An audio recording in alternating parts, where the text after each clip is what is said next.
Thank you for joining our session, Strategies in Wireless Devices and Services from Audio and Video to Downloads, How Innovation Drives Avenues for Subscriber and Revenue Expansion.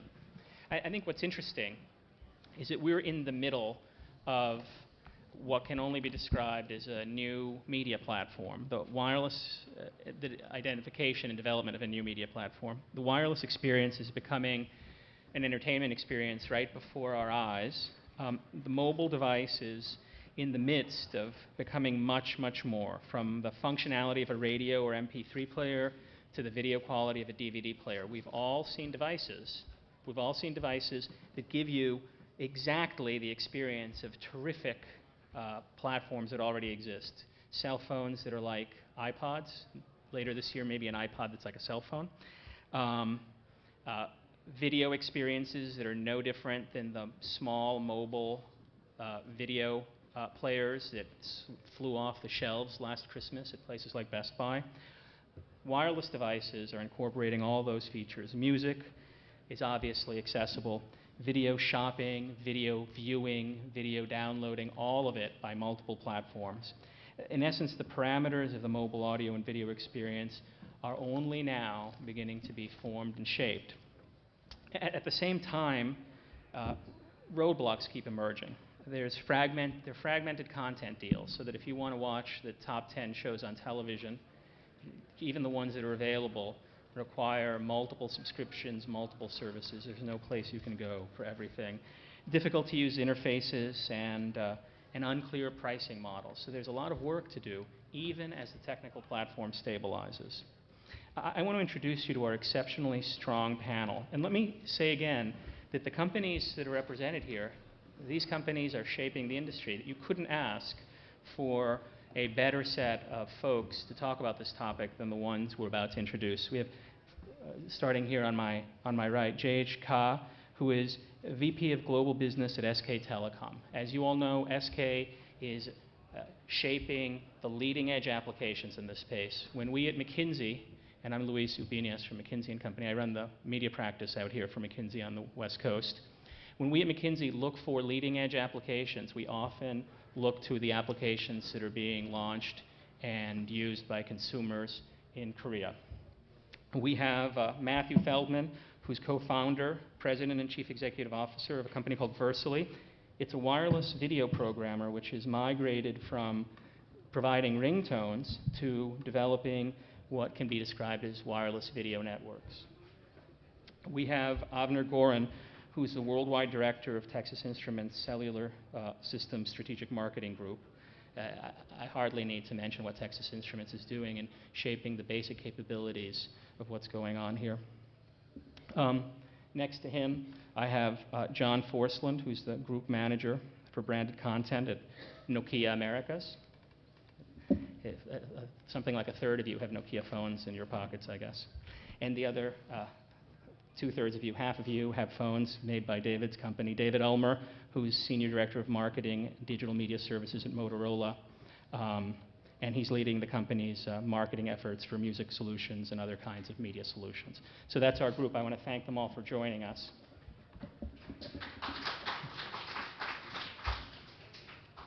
What we're going to do is we're going to have about 40 minutes of questions and about 20 minutes of guided questions and 20 minutes of audience questions. And I want to start with a question that I keep hearing here in Los Angeles as I do my media work for McKinsey, and that is that despite the wireless operator's best intentions, despite ever-improving screens and so on, consumers are not running out to upgrade to the latest handsets to subscribe to the next generation networks and applications.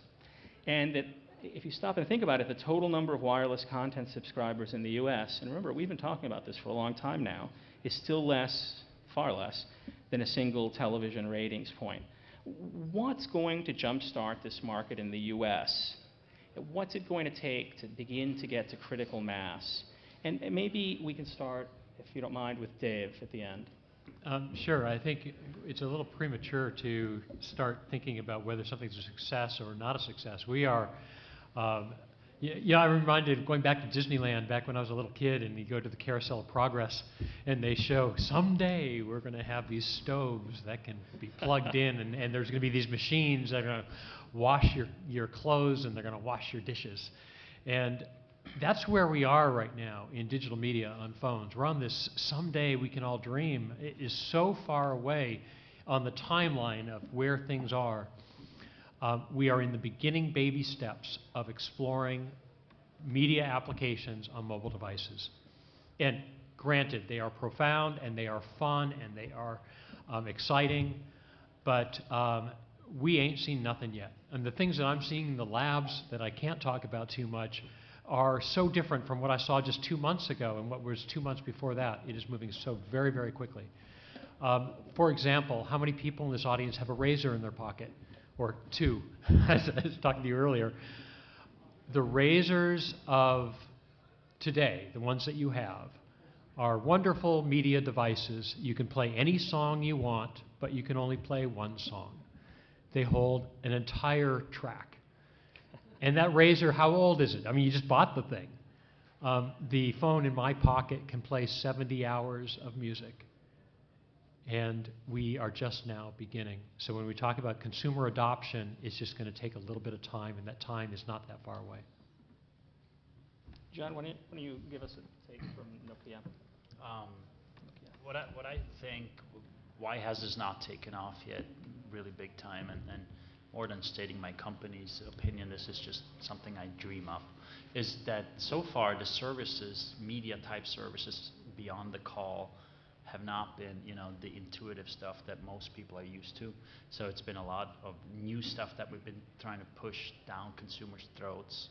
Game downloads, great business, big business, but still it's not an intuitive thing to do. As long as there are not these mass market services, and we're going to talk a lot about that, I guess mobile TV being just a logical extension of what everybody's already doing. As soon as those services start coming around, and we have the platform support for those kind of things, that's when we're going to move away from, I just use my cell phone to talk. Maybe I'll try to take a look at it from a different direction. I believe that every technology needs to meet some kind of a threshold in user experience before it's actually widely deployed and successful. And I think if you look at multimedia on cell phones, and especially the video side, the user experience is pretty disappointing in many cases. I think that just as we just heard about what is coming down the road, we are supporting today QVGA 30 frames per second video, which is really starting to look, I would say, acceptable or actually appealing. What I see here is a trend that the cell phones would actually reach what I call consumer electronics quality. And the minute that this happens, actually the deployment is going to be by far more successful.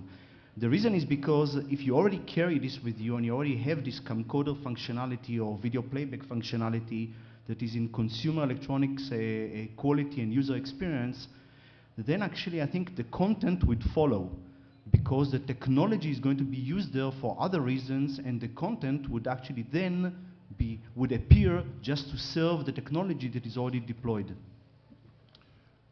I think I'd like to take even a different approach. I actually think it's being adopted not so bad. If you really look at the consumer, yes, there's 200 million cell phone users, but everyone keeps their cell phone for 18 to 24 to maybe even 30 months. So if we just look at all the new technology coming out over the past year, what percentage of Americans have bought a new phone or turned their old phone in? You can't count a consumer that has a 2-year-old phone, whether they've adopted video or not, or adopted full music downloads, because their phone doesn't handle that. Now, is a full music download enough for a consumer that has an old phone to turn it in and buy a new one? I don't know, but when they eventually do turn it in and buy a new one and have the capability of downloading full music, they're probably going to buy full music. But if we just look at the consumer base that owns these phones, I think it's a relatively decent success in usage of that percentage. I think I second Matthew's opinion that we're doing fine for where we are. That means from terminal perspective, we're just getting the right terminals. From network perspective, well, Verizon and Sprint, they are working very hard to put EVDO, but if you have an EVDO service, try FreeCast here. We're probably not going to get it. Well, in 1 or 2 more years, they'll probably implement it. The third is platform. By platform, what I mean is if you tune on your TV, and if you don't know which channel is going to play which program, you're going to be really, really perplexed. But that's what's happening to the cell phones right now. Verizon, it's a different experience. Sprint, it's a different experience. You don't know what you're getting and where to get it, when to get it. Plus, content is very, it's modified to fit your cell phone screen, but it's not really optimized for cellular services. So, looking at from content, from platform, it's not getting there. Terminal network, yes, it's reaching. So, at the stage where we are, we're doing fine, but a lot to catch up. I'd like to actually add one more thing. Versely is trying to really look at mobile as merchandising. And if you walk into a Macy's, you walk into any supermarket, you walk into any department store, everything is placed in order to create a good consumer experience and to sell more product. The reason why escalators are so convoluted is they make you pass through all this extra merchandise when you're looking for something you want. I think overall, a lot of mobile storefronts don't implement very, very basic merchandising techniques to improve shopping experience and to increase purchase per transactions. Right, it's been sort of the concept, this whole deck concept. And if anybody doesn't know what a deck is, I didn't know 18 months ago before I joined Motorola. It's the menu that's on a phone, and something only people internal to the phone business seem to have any understanding of, because as a consumer, you pick one of these things up and you just start hitting buttons and you get lost very, very quickly, especially if you're trying to launch an internet browser, which takes time and churns. So it's not a very pleasing sales experience, and you're right, we really have to nail it when it comes to creating something that's interesting and easy. That's how they make money. And they make money as you're working your way through a menu and you're online chewing up data charges. So when you change, you look at some of the interfaces that are using like Windows Mobile or more icon driven, and speed things up a little bit, and it becomes a little more pleasing. But at the end of the day, a 2-inch screen is not a very good storefront, and that's something we have to confront. I really like what Verizon is doing as an example, where they have a full-bore music store online on your PC that is directly compatible and integrated with what's happening on your phone. So you can search and enjoy and find things online, and poof, there it is on your phone. I want to deal with the question you've all hinted at directly, and that is, if I am an executive at a content company, what are the specific customer interface, interactions, device changes that are required for me to feel like there are no more of the technical barriers you're describing? When is it that I, as a media executive sitting here in Los Angeles, for example, know that these technical barriers are gone, when I can go to the store and find that? When we start with Nokia, with the Nokia view on that, just with John. Well, I don't know how much they think about technical barriers in the executive lounges of the media We know companies. They don't. I always say, once my mother can go and find a video clip or a ringtone on my phone, then we're there. It's got to be that easy. And before, if Dave and I can do it, and we know which buttons to push and which links to click on, it's just not going to do it. I mean, I do content all day long, but I know that my mom, she would be totally lost. She has a green and a red button, that's it. So there's a big chasm to cross here when it comes to making content, easily accessible, and that is not only the deck, that is also how is it placed, how is content presented, how easy is it to how transparent is the whole process of how am I getting billed for this. So as long as we don't have that understanding, there's always going to be a big barrier to to enter this market. So it's got to be an extension of what we already do and know. Go ahead. At least from my side, I believe that in reality, if you look at phones that will be coming out in this coming Christmas season, I don't think in reality we have any major technical barriers left from a multimedia capability point of view. Barriers are mainly in what we just discussed, the navigation, the accessibility, also in fragmentation. I think we are downplaying the importance of the fragmentation, the fact that the content is to be redeveloped for different platforms in many cases, the business model issues.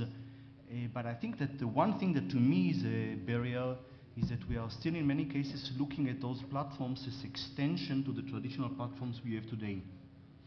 And we are not really taking advantage of the potential of what those platforms can do differently. A cell phone is a different platform than a PC. It has other, not only the differences in size, in the screen size or in the battery life, there are other attributes like the location, like the reverse channel, the ability to interact, the ability to send messages back, the ability to collect feedback on the fly. What I think is going to happen is that those services would be developed that take advantage of those features of the cell phone, then we'll actually see the massive deployment. And I see some of that taking place behind the scenes. Some large major media companies are actually purposing content from the get-go for the small screen. I mean, this is a brand new medium that has not been exploited. It's not just, like you said, just a 2-inch screen that we're trying to deal with here. It's the interactivity, it's all these other things. You know, if you look at the very first TV programs, when there was this big shift from radio to TV, the first TV programs looked just like this. People sitting at a desk with a mic in front of them, because that's what they knew. They knew radio, and they said, okay, now I can film it. And as you can see, things have changed a bit. Now we've got, you know, Desperate Housewives and Superman on TV, and it's a whole new world. The same thing's going to happen with mobile phones. And there are people right now, some in the major media companies, spending a lot of time and effort creating content that is small screen, short form, episodic, fast moving. I mean, you can't put Lord of the Rings on a phone and enjoy it. If somebody recut it, maybe, lots of close-ups and fast, small segments. But it's got to change. I actually have two comments. The first one is, I think, when will technology stop being a barrier is when we stop talking about cell phones as technology. They're devices that are personal. I should be able to call anyone, I should be able to watch any video, I should be able to use any ringtone without all the mess that's involved in it. Looking at any SMS campaign, what 13-year-old knows what an SMS is? They know what a text message is. It's still being discussed in a very technology or a technical manner. And when we stop talking about it in a technical manner, that is the beginning of the technology moving out of the way and letting it become a media or the device that it should be. And the second thing was interesting what you said, when radio converted to TV and now TV's converting to mobile. I completely agree with that. I think human nature, and in my past, psychology, you can only change one thing at a time. So when you change a platform, you have to keep the content the same. When you change the content, you have to keep the platform the same. So I think right now, when moving from TV to cell phones, we almost need the TV content because people understand video and TV. And I think original content, although Versely also is doing a lot of original content, I think that's going to be very popular. But I think to get people to start using it, it has to be what they already know. And that's what's going to drive them there. It's almost like you have to find something to get people to watch mobile, and then you need something to keep them into mobile. And it's all about attracting them and reducing churn. And I think the original content will keep them on mobile. But you know, it's tough to say. I think some TV properties will be the reason to attract them to mobile video. JH, maybe I can just direct a question to you related to this topic, and that is that consumers overseas, in particular in leading markets like Korea, seem to have taken to rich media video services on wireless devices in somewhat larger numbers. And by the way, facing some of the same kinds of barriers. What is it about that experience that's so appealing in markets like Korea that isn't happening here? Okay, SK Telecom started our 3G services now for 4 years. So we have like 3.5 year head start in Korea. So I'll talk about that a little. And we recently launched satellite DMB service. So everybody's talking about DVB-H, media flow, this and that, but we already have it in Korea. So I'll share some of my experience on what kind of contents worked in Korea and what didn't.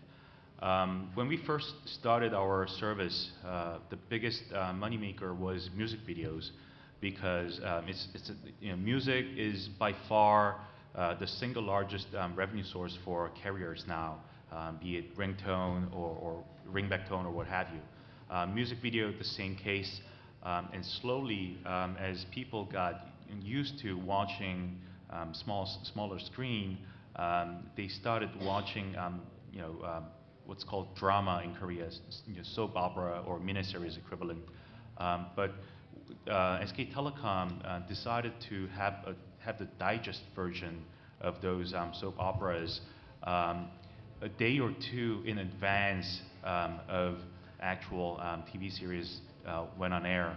I think one of the TiVo here is trying to do that. Fox Network, I think, 1 or 2 day advance viewing of a same episode. But we aired a digest version that was very popular, and it really, there were a couple things that really sparked people's usage.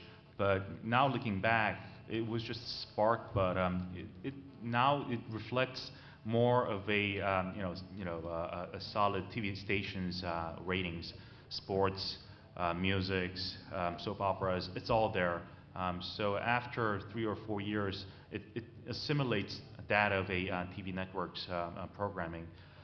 Same with DMB, because we have a brand new services. People are just channel switching to see what's really fitting. But it's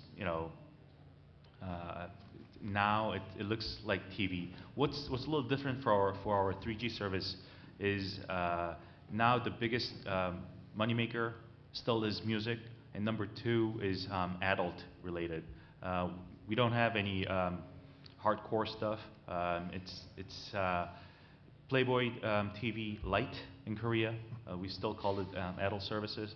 A lot of girls in bikini just running around. People watch it because your phone is so personal. It's better than internet. Internet, if you watch something and your mom comes in or your spouse comes in, you have to do this. But phone, it's a snap. That's it, and you can take it with you anywhere you go. So it's the best product. So if you're trying to set up a company here, do adult. I think they figured this out already. Yeah, I mean 3G in my world, it stands for gambling, gaming, and girls. Unfortunately, you don't have gambling here, so maybe it's girls. How do you? It seems like people who are looking for adult content tend to find it wherever it is. Oh yeah.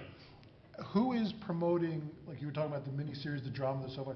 Is it you or the TV networks that are promoting that, or are you doing it together? We are doing it together, but more from carriers than networks. I equate now to being at the beginning of the internet where there's millions and millions of destinations. How do you find the one that you want? Right. And it's all about marketing. So mobile's trying to tell marketing, do mobile marketing, and the marketing folks or mobile's also saying, how do we get our message out? Carriers need to open up their wallet and start spending on marketing. That's the only way. But at the same time, though, I think you had hit on something earlier about your mom and ringtones. And, even if you taught your mom, or it was extremely easy to go opening up the phone and search through the ringtone catalog, the first thing you're going to see is a ringtone from J. Rule, one from Beyonce, here's another one. She's not even going to know who these artists are, and why would she want one of their ringtones? My mom was a bad example. It has to do, but we're each an individual. It has to do with personalization. It's the consumer that's going to decide what they're going to consume. Not me, not the marketer, not the carrier. The consumer has to be able to find something that is uniquely them. Just like IE, you could set your home page and it goes to the Exactly. place where you want it to go. So we don't see any of that yet on a phone. Well, I do, but in the public eye yet, we don't see any of this personalized stuff where I can open up a phone and say, wow, this is my phone. This is my content, the music I want to listen to, the videos I want to watch, the TV programs I've subscribed to. And that was the real breakthrough that happened with TiVo, I think. TiVo changed a big part of our society because all of a sudden it changed it from broadcasting to me casting, where I decided what I was going to watch on my schedule. I think we have a great opportunity here with music and with music videos and with video programming on that device you're never without to personalize that experience and make that phone something that's really uniquely you. Each handset has a bookmark, but just finding the bookmark link is usually a task in itself. Absolutely. I want to bring JH's question back to the United States. And by the way, if wireless video is only as successful as TiVo, then we've all wasted our time. So let's hope, let's hope we do better than that.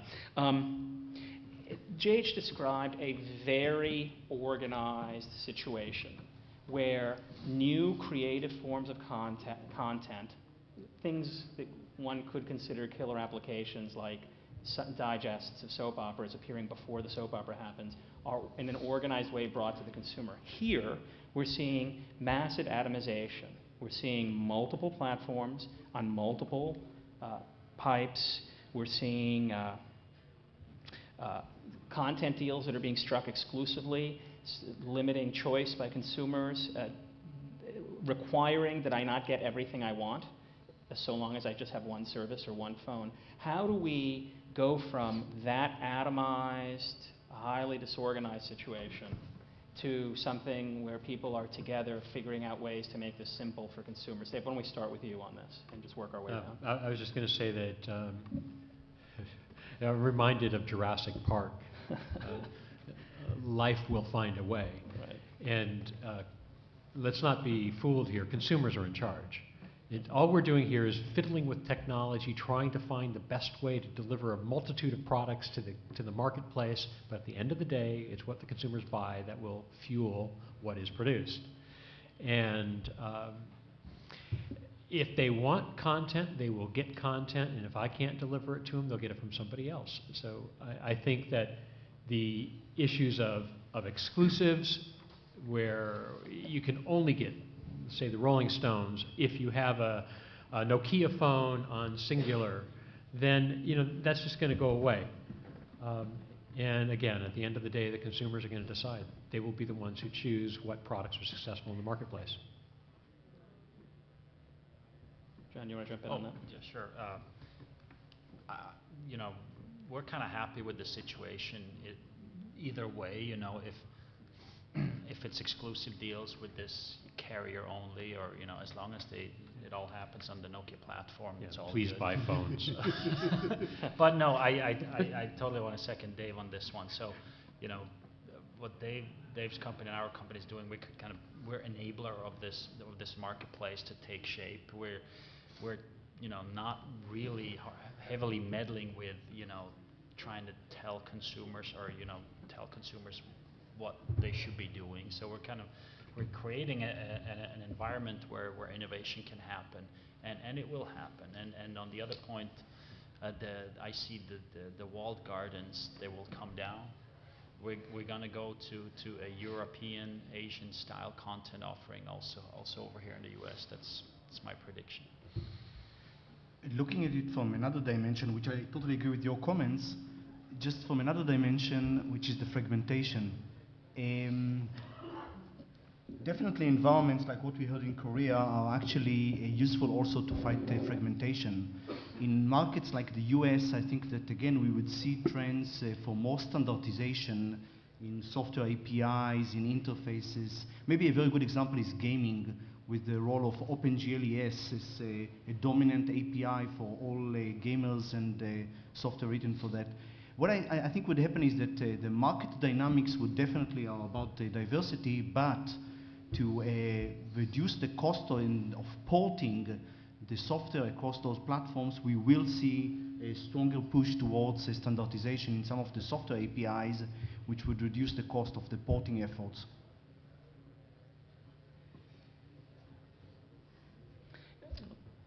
You guys have anything? You know, it's in much of my work in the cable industry, beginning in the mid '80s, a big debate was being had on pricing and whether the subsidized channels would move from pay tiers to free tiers. Whether or not, for example, and we were talking about a little bit about this before the session, whether or not something like the Disney Channel was better off in a premium tier with limited distribution or in a free tier with massive distribution. In the pay tier, limited commercial advertising opportunity. In the standard tier, generally available large advertising opportunity. Very different economic model. How do we think about that economic model, and how do we think about making it so that the typical consumer isn't paying the $15 access fee and then the X dollar per channel or per download or per event fee that in the cable industry proved to be something that folks had to fight their way out of? Why don't we start with Matthew? Why don't we start with you? All the phones that Motorola and Nokia are making are terrific phones. Those phones go to the carriers sell them to the consumers, and then you start looking at the stores. And without picking on anyone, there are stores that are selling to the Razr phone that are still selling polyphonic ringtones. Why would a store distribute or sell polyphonic ringtones to a Razr? Now, Versely has had a video streaming channel on Sprint for a year now, and after a year we have about 3,000 subscribers. Not terrible, not great, but that's what the market is today. The reason is because you have to first pay $15 as a multimedia subscriber, then you have to pay for our channel. Now, we've done extensive research, and with a free channel, we are about 99% confident we can grow 100 times. We can have 100 times more viewers, up to 300,000 viewers, if we had that channel as free and it was ad supported. The advertisers like it because TV viewership is going down, theater attendance is going down, and how do they reach the 18 to 34-year-old demographic?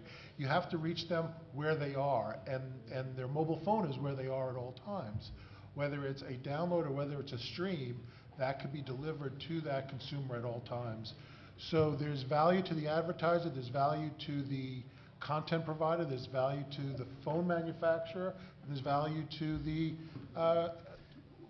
wireless carrier. Everyone makes out. So why isn't this being adopted quicker? The phone manufacturers want the consumer to use all the features on the phone, because the more features they use, the more of the phone. The carriers want to use all the features on the phone, but they're still charging for video, therefore not everyone is using the features on the phone. And I don't know why it's moving slowly, but for those people that I think are paying for it, I think they're seeing I think they're enjoying it, and now making it free is going to make it use that much more, and that's coming very soon. Maybe one comment about advertisements. I think the value proposition here is mainly location-based advertisements. The fact that the cell phone is basically something that you walk with and you carry it in different locations, it provides something that most other media cannot really deliver. The fact that the advertisement can be based on where you are. What is the next shop on the right-hand side that has a sale now? This is something that most other media cannot deliver, and I think that's a big promise that should translate into business models. And of course everyone's like, well, no one wants to be spam. Nobody is talking about pushing unwanted advertising. You're going to walk by Starbucks and they're going to send a message, and you may not be a coffee drinker, and all of a sudden you charge a quarter for that message.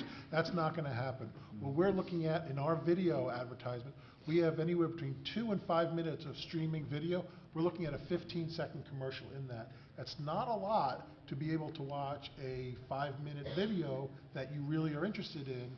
That's not enough to drive you away. And typically what we're trying to do is very similar to a 30-minute sitcom. give you maybe 30 seconds of viewing so you know if you want to watch it or not, then the commercial, and then the rest of the video. So it's not at the right at the beginning of each one. And that's what we're working on now, and I think that's the right model when you do advertising. Plus, like you said, the location-based, and go even further than that, when you subscribe, they know how old you are, they know what your preferences are, and they could now say you're a 25-year-old male. Well, Schick razor blades is going to target you. They're not going to want to target, they may want to target, maybe not want to target an 18-year-old male. Gosh, I think the answer to varying pricing levels, whether it's going to be ad-supported, it's going to be pay-per-view, or it's going to be pay-per-download, or pay-per-clip, or whatever, the answer to all that is yes. Consumers will choose which ones that they want to do. Some people want to listen to ads, and you have, like, currently about, maybe 800 million people in the US alone that are listening to free radio. Well, XM and Sirius are making some inroads. Not a whole lot. I mean, they've got maybe 9 or 10 million people right now that are saying, look, I don't want to listen to ads. I'm willing to pay $13, $14 a month because I'd rather have good quality without the ads. We think there's something in that. We're, between all of us here, 200, 300 million phones going out to the territory, and some of those are going to be carrying radio that have no ads, and I think people will pay for that. Some are going to offer downloads at $2.99 a track, and you look and say, that's nuts. Why would somebody do that? Well, some people are going to do that because they want to buy the track. It's all about offering options and varying price points, and then letting the marketing folks take a look at it and say, look, we priced something at this price, and all of a sudden we're going through the roof in sales. Or there's this property down here, we're seeing we can support it with ads. So we'll see all of it. Let me share one experience which SK Telecom had a few years ago. We did a market survey asking consumers whether they would like to get ad-sponsored programs. And yeah, if it's free, they love it, right? So it's great. Let's launch it. So on a very limited basis, we tried it, and people hated it because when you see a content on your cell phone, you instantly think this is a premium channel. I mean, the device you have is pristine. You compete for battery life, for attention. And carriers have been very successful in sort of hiding their pricing scheme, so you don't know what hit you at the end of the month. Right. So people would think, even if it's ad sponsored, not everybody knows it's free. Well, if you know it's free, people would think, well, the connection time, the menus, that might be charged and everything. So people didn't really like it. That's why we dropped it, and we don't have ad sponsored programs anymore. One more thing is, carriers don't like ad sponsor model because they think they own the content. And many carriers think because they own it, they ought to utilize it on their behalf, not by some other additional ad sponsors. If you think about the point of view of a content provider, and you think about choices between emerging platforms like MediaFlow, whatever Crown Castle situation, VCast, and so on, how do we think about the shakeout on platform? What is the likely path?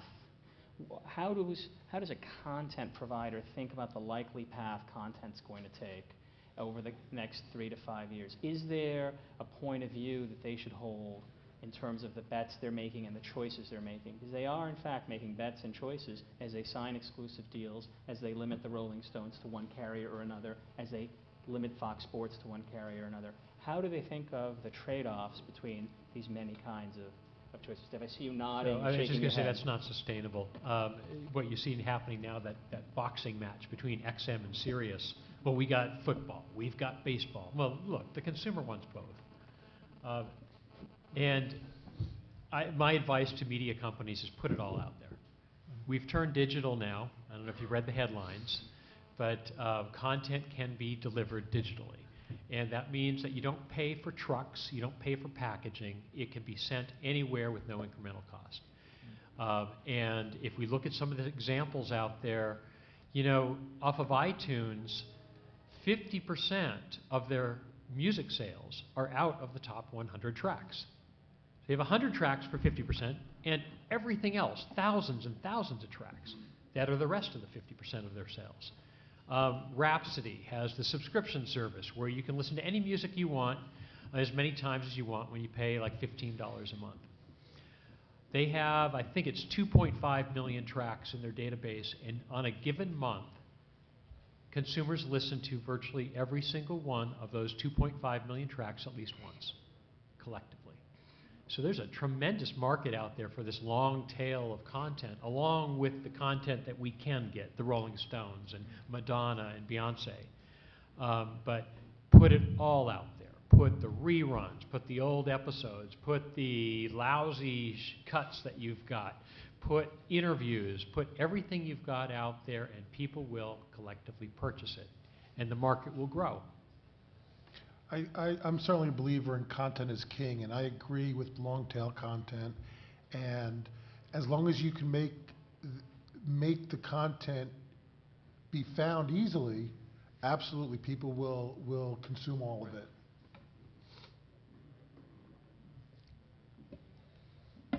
It's I want to leave time for audience questions, but many of the folks we're spending time with in the media industry are asking the question of whether or not to create specific content for small screen wireless devices.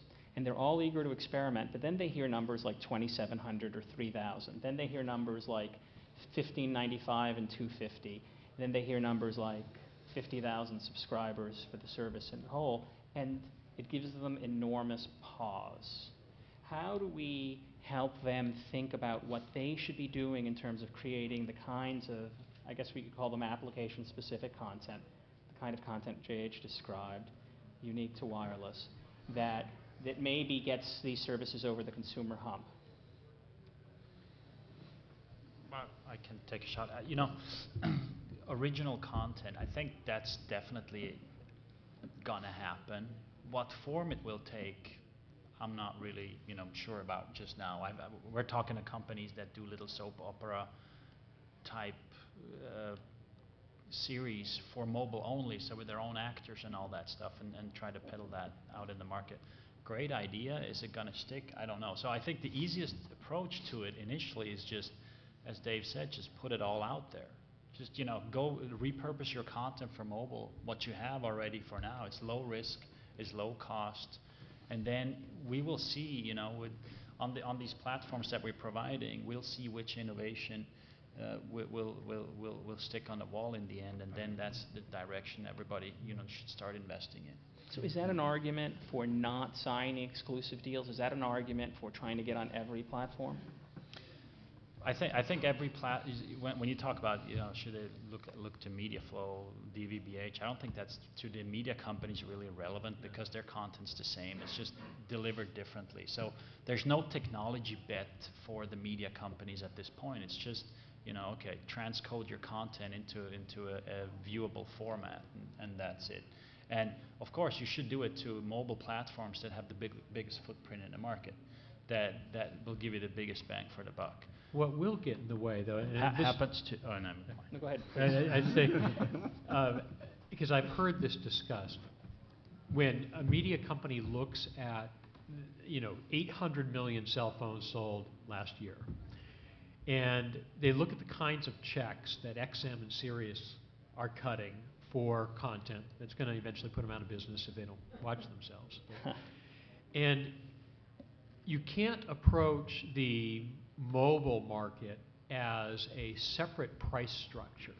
It has to compete on its own 2 feet against other sources and locations where people are going to be watching and viewing and consuming the content. So if you want to offer somebody, let's say, clips of Desperate Housewives, and you want to charge, well, if you want to watch it in California on a Tuesday on this kind of device, then it's $3. If you want to watch it in New York on a Wednesday on that kind of device, then it's $4.95. That's going to drive people away, and they won't adopt. It really does seem unappealing, doesn't it? It gets that way. Yeah. JH, I'm curious to get your take, because obviously something different is happening in Korea, and I'd like to get your take on how you're managing, especially given your background in content, this debate between ease of use, revenue generation, uniqueness of content, and so on. When we first started our VOD services, we asked all the content partners to digitize everything and get everything ready. Those who listened, first 6 months, we're getting a lot of heat because they were getting like 500 counts and things like that. But after years, now we are into our 4th year. Nobody's regretting it. This is not virtual Game Boy, if anyone of you remember. It's here to stay. It's inevitable that mobile TV is here to stay. So, if I were you, I'd start the archiving. I'd digitize everything. You probably have digitized everything, but you have to mobilize it because current form, it's too heavy for mobile TV, so you have to cut down the frames and things like that. But anyways, you have to do it because it'll come. For exclusivity, if they pay you money, why not, right? But I go with those who have the marketing power. If they're going to push your program, go with them. If they're not, if they just pay you some money, don't go there because it's going to be buried and your content is not going to be out there. What we did was when some of our content partners sold their DVDs, we also put in a digital coupon where you can download screensavers and ringtones associated with that DVD. So you get ringtones, and I think you pay $1 more, $2 more, and you get prequels on your mobile and things like that. And it was a big success for 2 DVDs that came out. So it's one of those promotional things. You never know what's going to work, and you never know what's really going to stick. So you got to throw them out there, and sometimes it works and sometimes it doesn't, right? But if you want to do a very wacky type of promotions, you never know. It might be hitting big in U.S. It didn't work in Korea, but it might. I think the U.S. the big media companies in the U.S. are still too conservative. I think the reason why Disney, ESPN, and Fox are everywhere now is because they made the investment 3-4 years ago, and it's going to be, I think, more and more difficult for the other networks and the other media companies to come in because they're coming in late. Trying to get to them, we talked to a bunch of media companies 2 years ago about doing ringtones, completely against it, and I think that in this dynamic, innovative mobile world, it's going to be hard for the larger media companies to sustain a competitive edge by being so conservative. But unfortunately, even today, there's many media companies.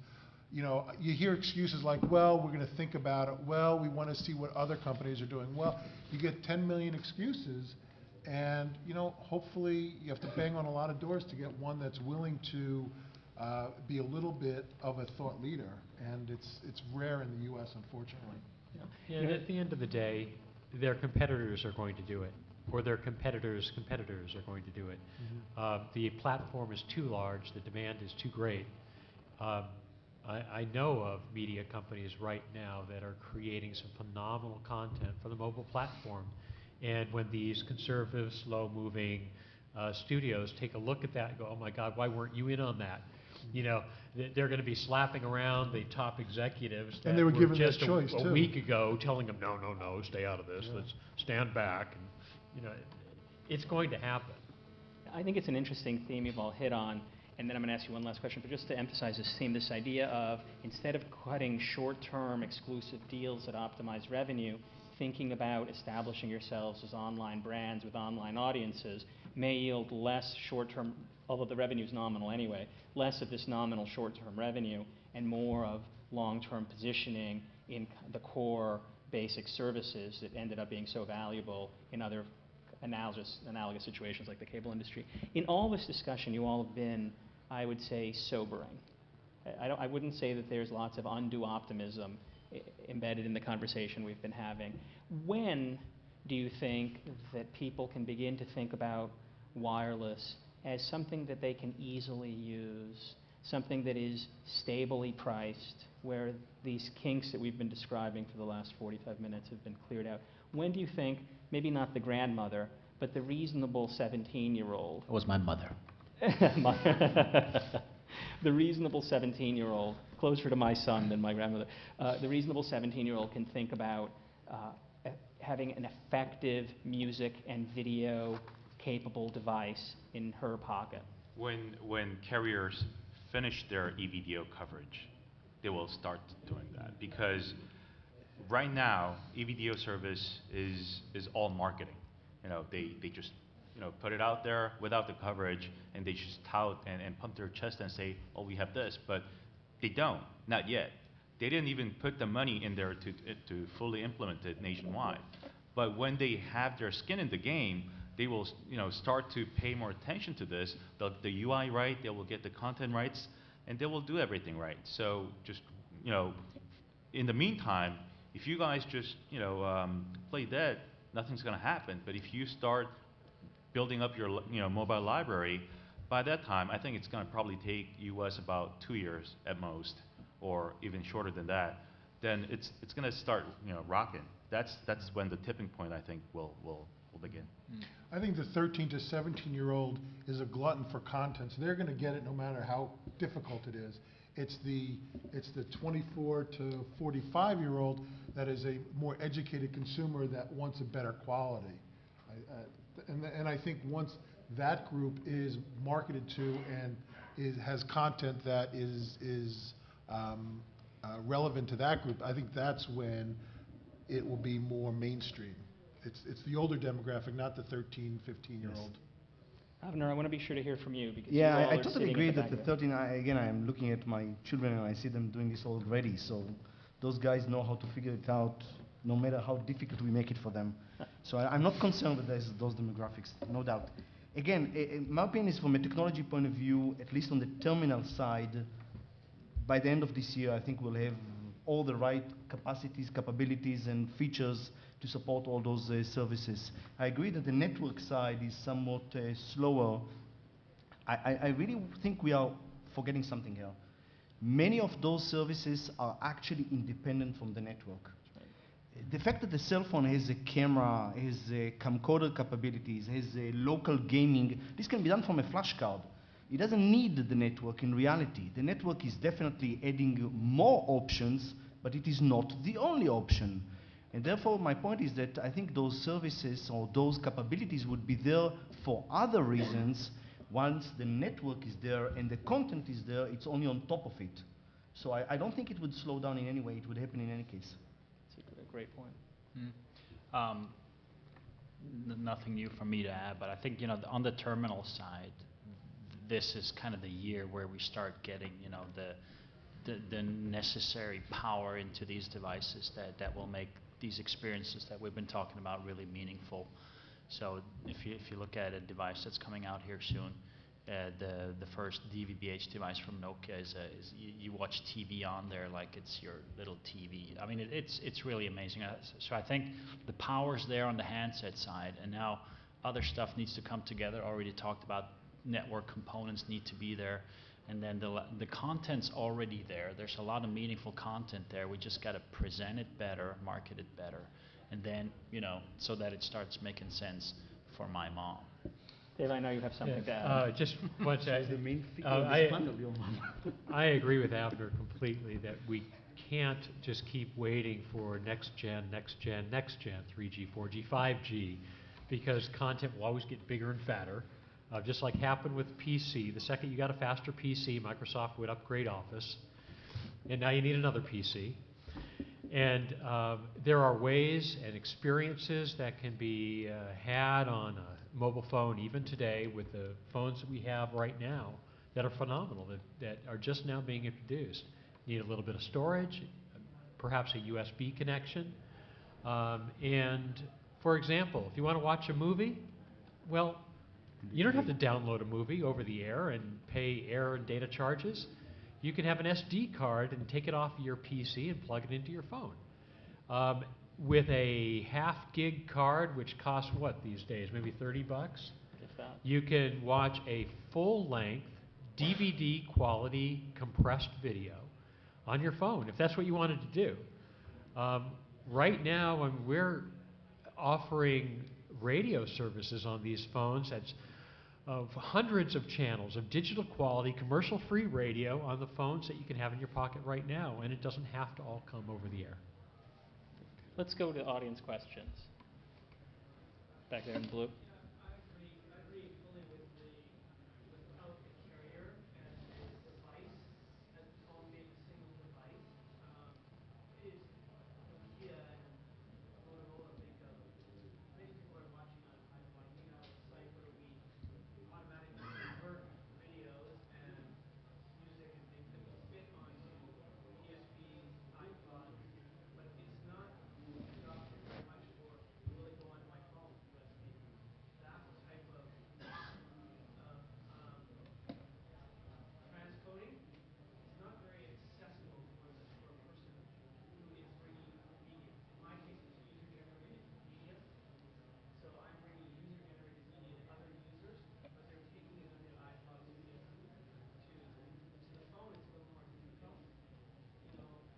So,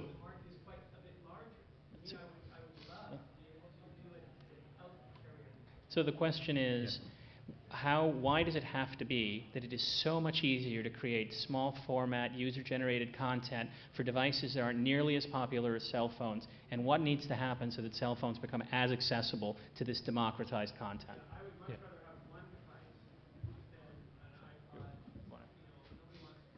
We absolutely hear you. And I think something that startled me, I saw a quote from Nokia just yesterday. It said, Nokia is now the largest camera manufacturer on the planet. No, that's right. Well, okay, we're second. But what you're looking at now as a way to transport media is basically an iPod. And give it a year, maybe a year and a half.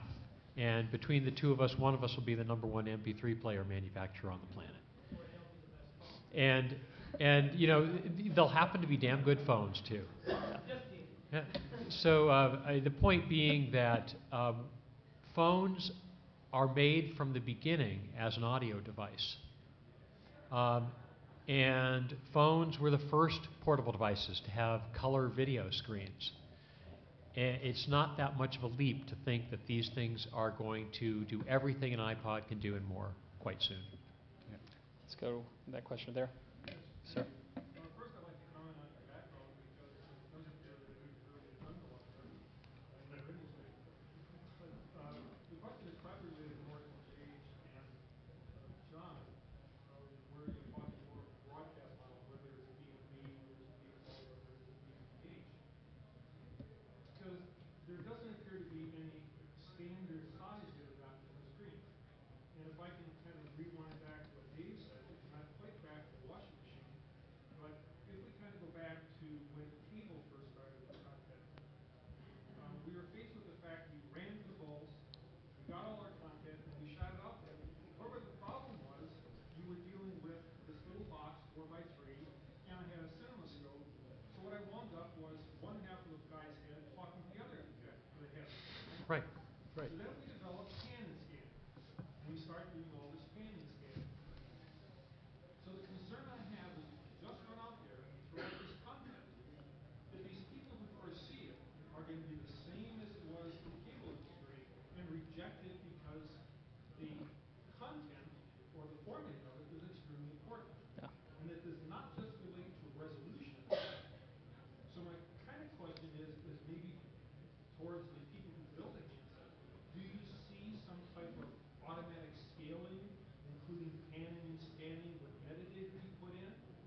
So the question is, how do we keep the consumer experience from being further diminished by the fact that the content isn't formatted appropriately for the screen size, and that screen size varies, so that formatting is nearly impossible? Yeah, and if you do a letterbox, that's even going to be worse, because then I won't even be able to see the video. Yeah. In reality, if you look at the standard like DVB-H, it defines three classes, class A, B, and C.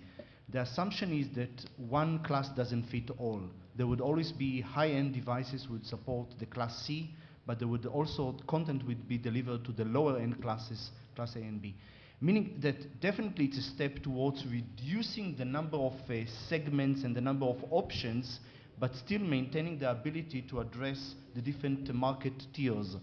A cell phone definitely would always, in my opinion at least, would have some kind of a tiering. There would be a high end and a low end. Nevertheless, the assumption is that you would not spread it into endless permutations, but rather restrict yourself into a small set of permutations. JH, I'd like to hear how you're dealing with this already. Right. In Korea, we had a similar problem. We had like 20,000 different sizes, and it's very hard to. Well, video it's okay, but for like games, if you have like big black lines where nothing's played, people don't like it, right? So, I think it started about 3 years ago. So we're giving like 4 different formats where people have to have those formats. So other than that, we don't accept it. So From a content side, are you starting to require handset manufacturers to get a little bit more standard on their screen size? Oh yes, same thing. From content as well as manufacturer, because SK Telecom is 800-pound gorilla in Korea, so we can do it, not in US. From a production side, when we produce ringtones and wallpapers, we produce close to 200 different wallpaper formats and about 30 different ringtone formats. So just to reinforce that example, 3 of the people on this table participate in an industry initiative, SK, Nokia, and us, which is, and hopefully others later on, which is about defining the same concept in gaming, trying to standardize the way that a gaming environment, what we call the Gaming Platform Initiative, which is exactly along those lines. Let's minimize the fragmentation by defining a few basic formats that, again, I'm not sure that it's going to be a standard, but it's definitely going to be a guideline that is shared between operators, cell phone manufacturers, and device manufacturers to put some discipline in this mess. It'll definitely get there. Yeah. Want to go to a third question? You had mentioned that video programming on your services today mirrors what you see in network programming, Almost. more or less. In terms of the viewing times Mhm. and the usage Mhm. per day on average, what does that look like? It's growing and growing, not rapidly, but well, it peaked when it first came out, of course, and it decreased substantially, and then it's picking up again. So I think on DMB, the average viewing time per day is close to 35 minutes, which is not bad. And for 3G services, those who have all-you-can-eat type of data services, I think they is approximately 24 minutes per day. And what about the time periods? Are they mirroring when people are? No, it's actually when you have the graph, it's easier to explain. But lunchtime is peaks, and right before you go to bed, it peaks. So it's very different from what you experience on TVs. Ask about, again, this is to JH, about the advertising. So I guess on the live stuff, the advertising is just whatever's in the broadcast media. What about on the on-demand? I heard you say earlier that there was no people weren't accepting having advertising in. When we did sort of on-demand advertising, we put it on our MP3s, so for our audio channels.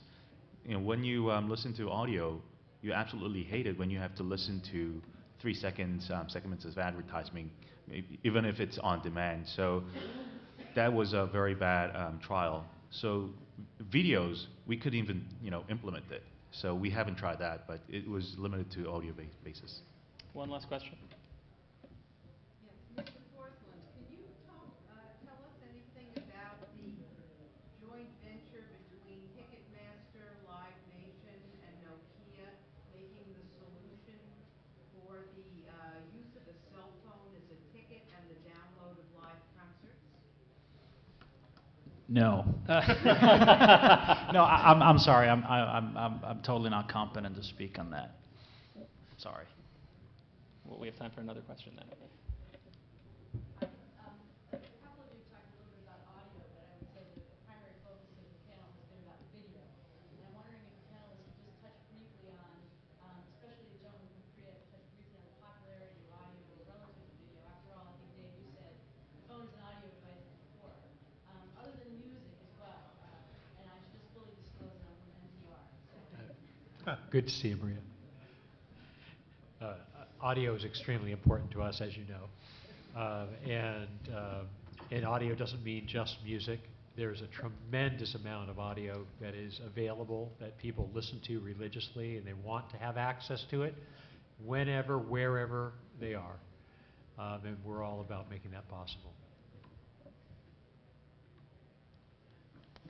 I want to thank the panel. It's been just a terrific panel, and I think the ideas of the panel have been particularly helpful. And we have some time for folks to come up and chat, but I think the key thing is to keep in mind what the panel described, which is a situation that has to move away from atomization and toward introduction in an organized way. So hopefully we can talk about that at some future panels.